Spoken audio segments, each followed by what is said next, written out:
Talking about here on my channel right now. It's all about Justin Baldoni and Blake Lively's. Good afternoon, everybody, on this Wednesday, Hump Day, November 26th, 2025. Welcome to Coravanta, your companion for the ride home, the trip to the in-laws, or wherever this podcast finds you in your life. As I record this episode, I'm stationed in my in-laws' basement, which has its own unique set of rules. Truly, isn't it something to be at the in-laws? The usual norms go out the window. Sweet treats appear magically in corners. Hygiene becomes negotiable. And yes, sometimes one forgets to bathe for days, and it feels like a blessing rather than a curse. All the comfort of being human is present, and the social rules, well, they just bend. I'll spare you the scent commentary, but suffice it to say, folks, don't get too close. Now that we have the ambience set, let's dive into some of the stories that make Coravanta the place for both laughs and insight during your commute. Some of the content I have today is among my favorite kinds. When famous podcasters get things wrong and we get the opportunity to straighten the record. Nick Viall, for instance, recently misrepresented the details of the Blake Lively story. I know, shocking, right?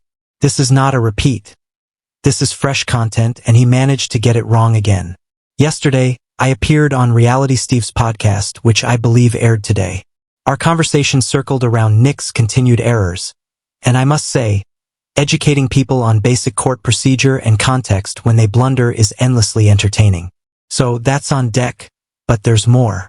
Mark Kelly, a figure of American pride, is facing criticism from Department of War Chief Pete Hegseth for the placement of his medallions on his uniform. One must wonder about priorities when someone of Kelly's stature and heroism is scrutinized over decoration alignment. Seriously, live your life, folks, enjoy your eggnog, spike it if you like, but don't attempt to micromanage someone who has literally been to space. It's wild. Moving on, there's a significant special election in Tennessee. The race is tight, evidenced by the Republican camp launching smear campaigns against Afton Bain, who's attempting to flip a historically red House seat. Afton's close race demonstrates the intensity of the political machine and how media and narrative are weaponized. That's a glimpse of what we'll cover today, alongside more pressing matters. If you're wondering how I'm recording on the road, let me give you the behind-the-scenes setup. I forgot my tripod, so improvisation was necessary. I balanced my microphone on a suitcase, cushioned with a pillow, all resting atop a DVD of the Twilight series. Coffee with whipped cream is essential. The holidays, after all, absolve all sins related to sugar consumption. Starting with Nick Viall, let's break down his approach to the ongoing Blake Lively versus Justin Baldoni saga.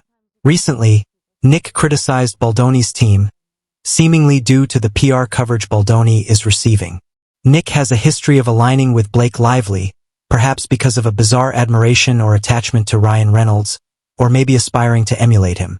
Either way, his commentary merits attention, if only to correct misconceptions.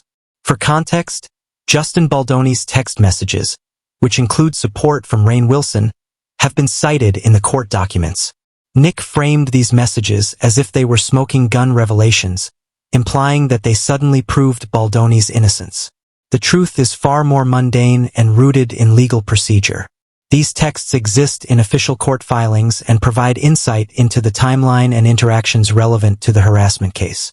Nick's tendency to overdramatize is well known, and it manifests here through exaggerated insinuations about leaks and manipulations that simply do not exist. In reality, when a public figure like Baldoni is involved in litigation, documentation is collected and presented in court, not casually leaked to media. The text messages themselves are candid, time-stamped, communications that show a friend responding to events as they unfold. They are not conspiratorial revelations or secret maneuvers. They are what legal evidence looks like in modern times.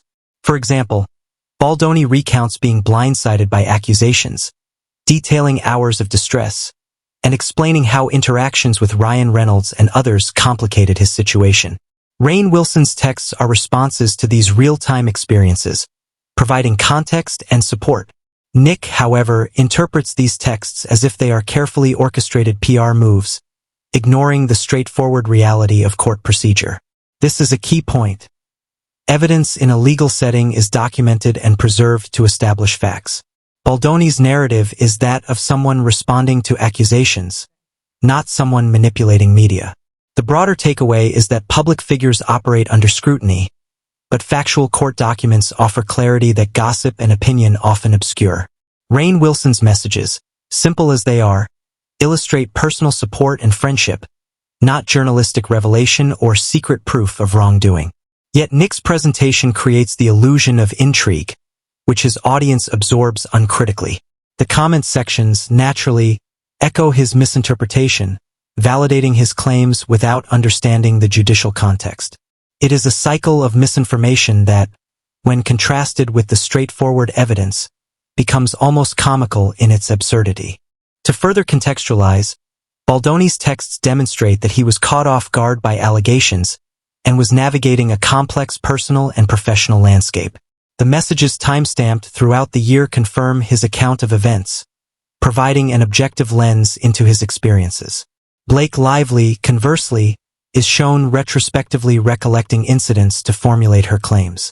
This distinction between real-time evidence and reconstructed narratives is crucial for understanding the dynamics of this legal case. Baldoni's case illustrates how contemporaneous documentation serves as reliable evidence, while selective memory or narrative building can mislead when presented without corroboration. Nick's repeated errors in framing these events highlight the necessity of critical evaluation and the importance of returning to primary sources. Shifting gears, let's touch on another slice of culture: Dancing with the Stars. Last night, Alex Earle claimed second place in the competition. Her journey was inspiring, transitioning from uncertainty and awkwardness to becoming a poised and expressive performer. It is the human element, the growth, the resilience, and the vulnerability that resonates with audiences. The winner, Robert Irwin, continues the legacy of the Irwin family in public fascination, not just for his talent, but for the embodiment of character, authenticity, and courage that the family represents. Watching these performances reminds us that success is as much about integrity, perseverance, and personal growth as it is about technical skill or competition. Robert's reflections on sharing this victory with his sister_family dynamics, mentorship, and the joy of shared achievement. The Irwins' commitment to wildlife, education, and public engagement extends to their personal stories, creating an expansive narrative that captivates audiences far beyond the immediate context of a dance show. Their approach to life, embracing individuality, confronting challenges, and celebrating growth, is instructive in understanding human behavior and the influence of exemplary role models. From the bright lights of performance art, we move to the somber realities of national and international politics. Caroline Leavitt, White House press secretary, recently faced scrutiny due to familial connections with someone arrested by ICE. It is a stark reminder of how personal and institutional spheres intersect, creating complicated ethical and political landscapes. The case, involving immigration enforcement and due process, reflects broader systemic issues within governmental operations. The actions of law enforcement, especially in immigration contexts, have profound implications for families, communities, and public trust. When governmental actors are implicated directly or indirectly, accountability becomes a matter of public concern. This ties into larger themes of policy, authority, and civic responsibility, highlighting the tension between individual actions and institutional mandates. The intersection of personal relationships, public office, and enforcement practices often yields complex narratives that challenge conventional notions of justice and transparency. Meanwhile, Donald Trump continues to influence political discourse with branding strategies and redefined terminology. Recently, he coined Trump Republican, provoking public conversation about ideological alignment and political identity. The discourse surrounding these labels, as well as the proposed rebate checks and healthcare extensions, underscores the interplay between policy proposals and public perception. Political messaging often emphasizes spectacle over substance, and critical examination of these statements reveals inconsistencies between promised outcomes and practical implementation. For example, proposed $2,000 rebate checks tied to mid-2026 timelines illustrate how political communication can manipulate expectations without immediate policy execution. Such maneuvers highlight the necessity of evaluating not just rhetoric but actionable outcomes, especially in areas directly affecting citizens' economic and social well-being. Turning to Tennessee's special election, Afton Bain's campaign illustrates the polarized and aggressive nature of contemporary electoral politics. Republican opponents resort to hyperbolic characterizations, portraying Bain as threatening to societal norms and traditional structures. This narrative framing, coupled with social media amplification, showcases the strategic use of cultural and emotional touchpoints in political contests. Polling data, indicating a tightening race despite historical Republican dominance, reveals the volatility and responsiveness of the electorate. Observers must consider how messaging, perception, and voter engagement interact, particularly in districts with closely divided constituencies. The outcome, scheduled for December 2nd, promises to be a significant indicator of political sentiment and the effectiveness of narrative-driven campaigns in shaping voter behavior. Finally, we address military oversight and accountability, exemplified by the confrontation between Senator Mark Kelly and Department of War Chief Pete Hegseth. The controversy revolves around lawful obedience, public messaging, and administrative conduct. Senator Kelly's response, grounded in extensive military experience, emphasizes adherence to legal principles and ethical obligations. Criticism from Hegseth, including commentary on uniform decoration placement, underscores how procedural pedantry can mask deeper issues of governance and accountability. The involvement of former military legal professionals reinforces the notion that threats or coercion against lawful action are beyond acceptable bounds, highlighting the intersection of authority, experience, and ethical responsibility. The broader narrative illustrates the tension between institutional hierarchy and individual accountability, particularly when public statements or actions are misaligned with ethical and legal standards. Covering Blake Lively/Baldoni corrections, Dancing with the Stars reflections, immigration and political context, Tennessee election dynamics, Trump's rhetoric, and military oversight disputes, which will continue to explore political intrigue, cultural commentary, and social implications while keeping the Coravanta narrative flowing. Continuing from the last segment, the Coravanta audience now turns to the finer details of media representation, political theater, and cultural narratives. While the discussion of Blake Lively and Justin Baldoni's court documents gives insight into celebrity litigation, it also serves as a mirror for the broader public, revealing how gossip and misinformation can obscure the real sequence of events. Text messages, which are integral to legal evidence, are often mischaracterized in popular discourse as leaks or manipulative ploys. The reality is much simpler. Time-stamped records, such as those between Baldoni and Rainn Wilson, provide factual context, showing the emotional and professional strain of navigating allegations. Baldoni's experience, as illustrated through these communications, highlights the importance of contemporaneous documentation and legal procedure in counteracting narrative distortion. It is remarkable how easily public perception can be swayed when commentary substitutes sensationalism for substantive analysis. Nick Viall's repeated misinterpretation of these texts underscores this phenomenon. He frames ordinary interactions as proof of some hidden strategy, and the audience, hungry for intrigue, absorbs the framing without reference to the underlying facts. The cycle perpetuates misunderstanding, making it all the more necessary for platforms like Coravanta to offer measured, evidence-based explanations. Meanwhile, the lessons from Dancing with the Stars extend beyond performance and competition. Alex Earle's journey, though framed within a popular entertainment context, provides a microcosm for broader human experiences: uncertainty, growth, and public scrutiny. Robert Irwin's triumph, alongside his reflections on family mentorship and shared achievement, emphasizes values often overlooked in the glare of fame. Observing these narratives allows audiences to appreciate resilience, authenticity, and the cultivation of personal excellence. The Irwins, across generations, have demonstrated the integration of passion, ethics, and public engagement, showing how role modeling and personal example resonate on a global scale. Their stories also illustrate how media can highlight exemplary behavior in ways that encourage emulation and inspire constructive action.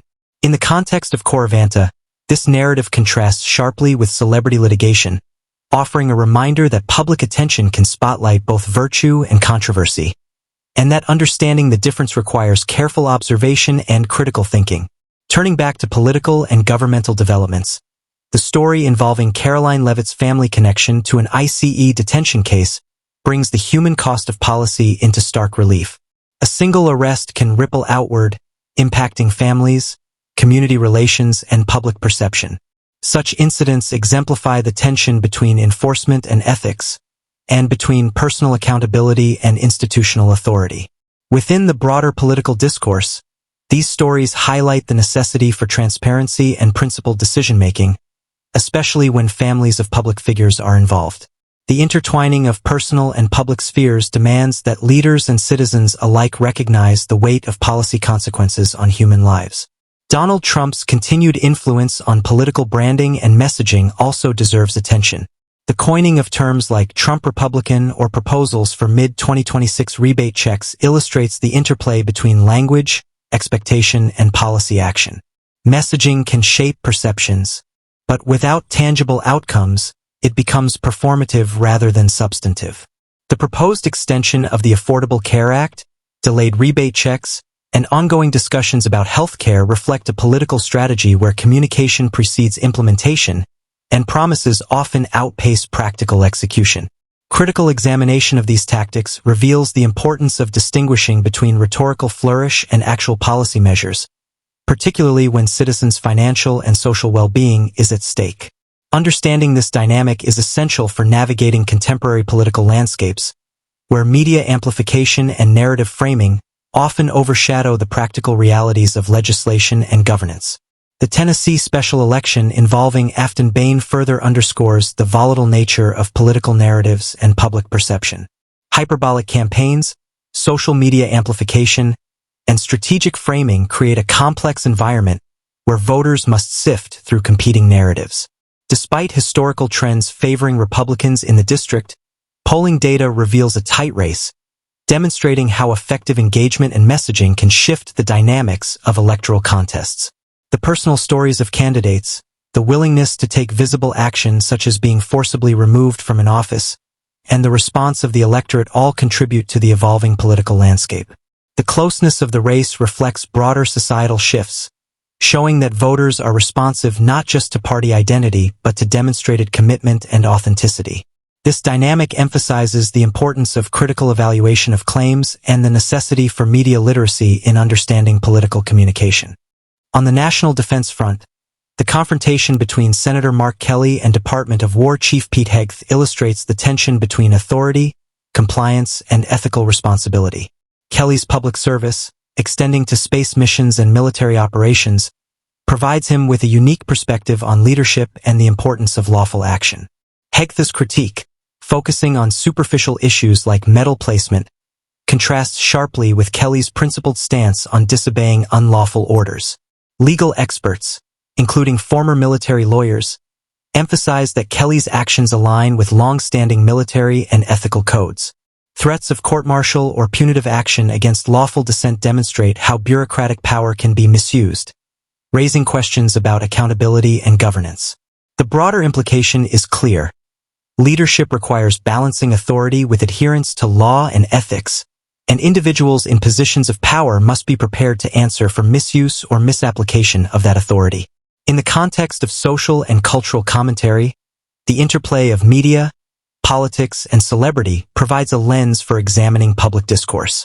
Coravanta's coverage highlights how narratives are constructed, deconstructed, and reconstructed, often leading to confusion or misperception.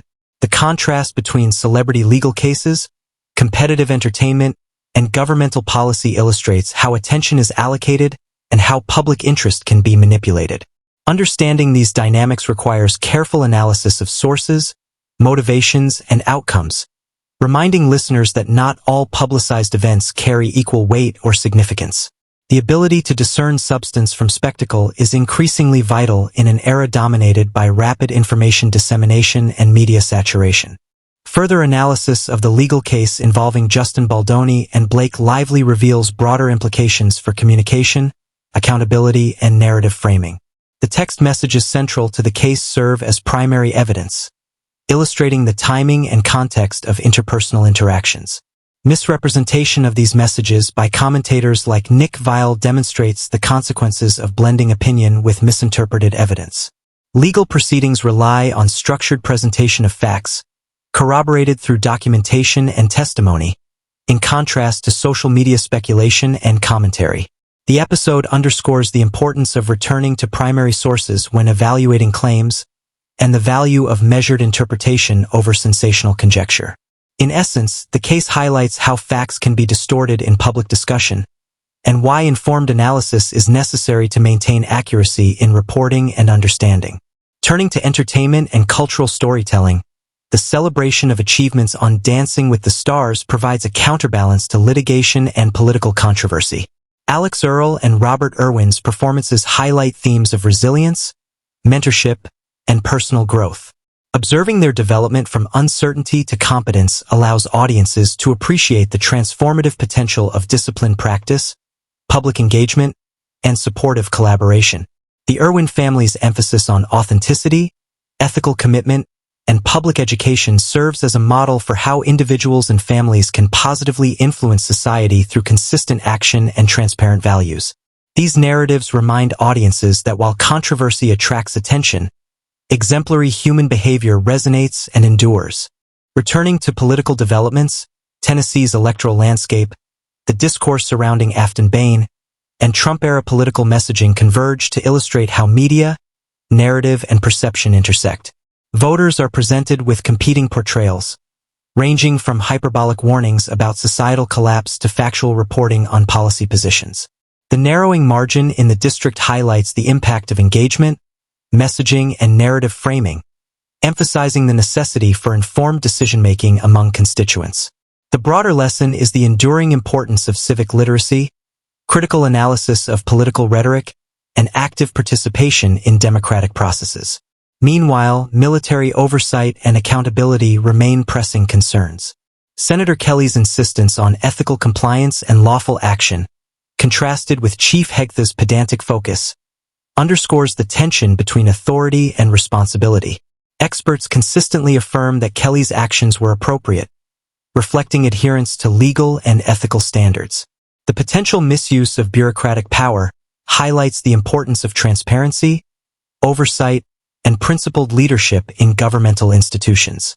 These dynamics resonate beyond the immediate case, offering broader lessons for governance, accountability, and the ethical exercise of authority. In summation, today's Coravanta episode weaves together strands of celebrity litigation, political intrigue, cultural reflection, and ethical governance. From correcting misconceptions about Blake Lively and Justin Baldoni, to celebrating the human achievements of Alex Earle and Robert Irwin, to analyzing electoral dynamics and military accountability, the discussion underscores the complexity and interconnectedness of contemporary public life. The themes of evidence, perception, narrative, and responsibility recur throughout, offering listeners both insight and context. Whether examining legal documents, cultural performances, or political messaging, the episode highlights the importance of measured analysis, informed understanding, and the critical evaluation of sources. As the recording concludes from the in-laws' basement, the overarching message is one of awareness and discernment. In a world saturated with media, opinion, and narrative framing, Coravanta serves as a platform for clarity, context, and reflection. From celebrity legal cases to governmental accountability, and from public performance to political engagement, the lessons are consistent. Understand the facts, evaluate the narratives, and maintain a critical perspective. Las Hari closes this episode with gratitude for the audience's attention and participation, acknowledging the intricate interplay between media, culture, and civic life. The conversation will continue tomorrow, focusing on Thanksgiving reflections, gratitude, and the human experience. But for now, Coravanta leaves listeners with a framework for navigating information, controversy, and achievement in the modern world.